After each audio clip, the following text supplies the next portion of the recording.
As this patch defending being a big issue to the community, the only way to win games now is to score more goals, and here are the meta tricks you have to use for your own advantages and attack like a beast. Beginning with one-touch passes, the tiki taka style. At the beginning of this game, it was very hard to play this style of football unless you have players with this play styles, and some of us had to invest in some coins for those players. If you want cheap and safe coins, visit u7buy.com for cheap, safe, and fast, reliable coins. Remember to use my discount code DRFC for 8% off. Check link in the description. In the recent title update, they stated that short pass speed was increased, and this awakened the most dangerous and fun way to attack, and that's using the tiki-taka passing style. Now you can pass with one-touch passing with no or less errors. This passing style gives the opponent had time to react, as defending being a big challenge. Then you attack the opponent using one-touch passes. I'm sure it will be a big challenge for him to defend. And it's very difficult to control your defenders in time, as the ball moves fast side to side. This makes players switching a big problem to many opponents. And here some get confused and end up dragging players out of positions. Another advantage of using one-touch passes is to exploit spaces as quickly as possible. Here you move the ball and exploit the spaces before the opponent closes them up, and this makes your attacking very dangerous. Here the opponent tackles the ball with his center back, but unfortunately it landed back to my midfielder, and now this center back is out of position, so I control and pass to my striker. Now there's this open space, and it's 3 against 3. I pass one touch to my winger, and again one touch back to my striker, and then one touch to my left winger, and get in behind the opponent's defense and shoot using finesse and score. But this 3 versus 3, the opponent could have organized and defend the situation if I was slow, but the one-touch passing made it very difficult for him to switch players and close up spaces. In this current meta, the game is how balanced. You can attack through the middle and also wide areas. But from the beginning of this game, the only way to create chances is to attack through the middle. Now players are adapted to that. But now the game is balanced, and I find attacking through the wings is more dangerous than before. And using cut-ins, this means cutting inside from the wing, like here being outside the box.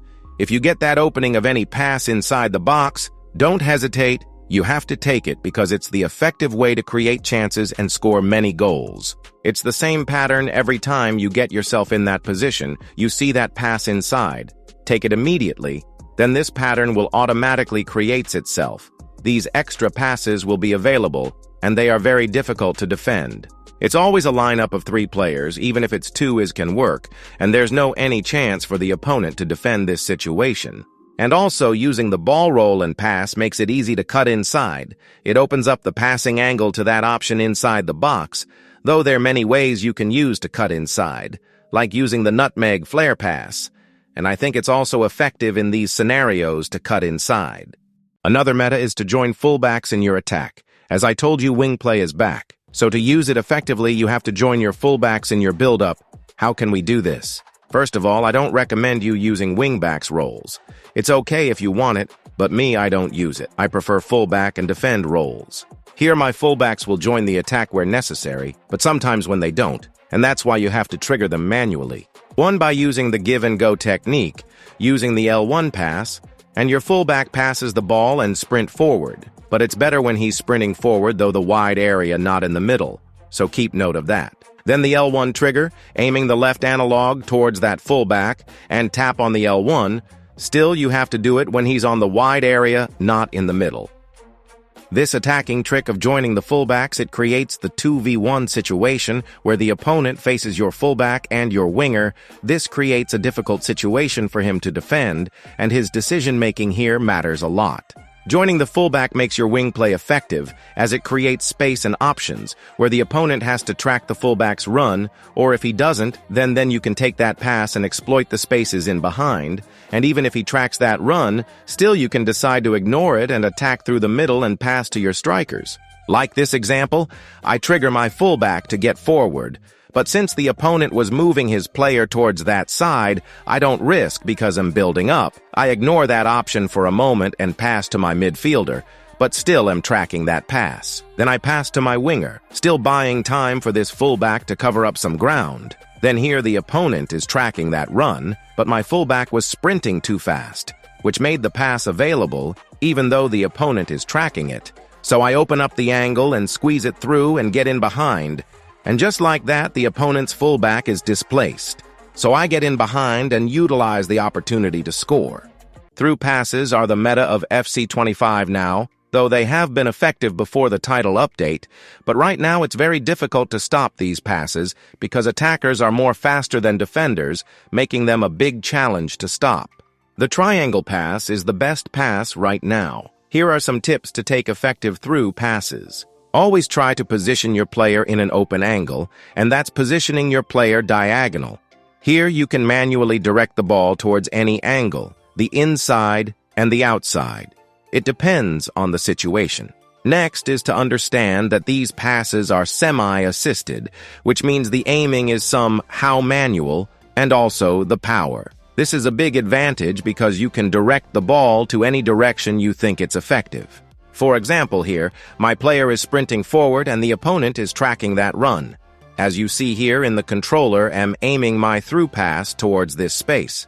See, the ball moves towards that space, and my player automatically adjusts his run to that direction.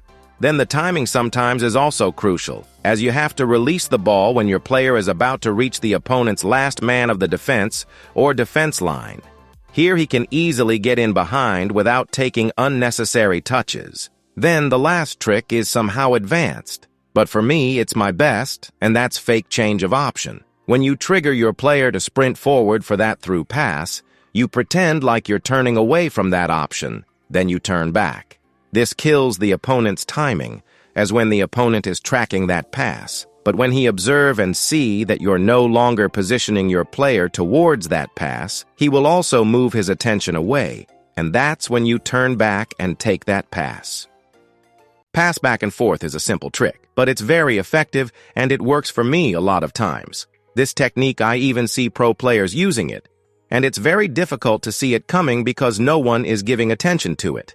This trick normally it works with your wingers, like when you cut inside, you pass the ball to your midfielder using the L1 pass, that give and go technique. Your winger will sprint forward unnoticed by the opponent himself, and also his AI defenders. Which means this player will run freely without any resistance, and when you pass to him, it's an open gate to break the opponent's defense. The attacking technique is the easiest way now to create chances in this current meta. Just 2 passes and boom, you get in behind and score. Very easy. You can be creative with it and use the aerial pass where necessary. It's not only on the ground passing, but aerial lifting the ball in some situations. It's the best option to break through. So that's it, guys, for today. This was all about the meta attacking techniques, right?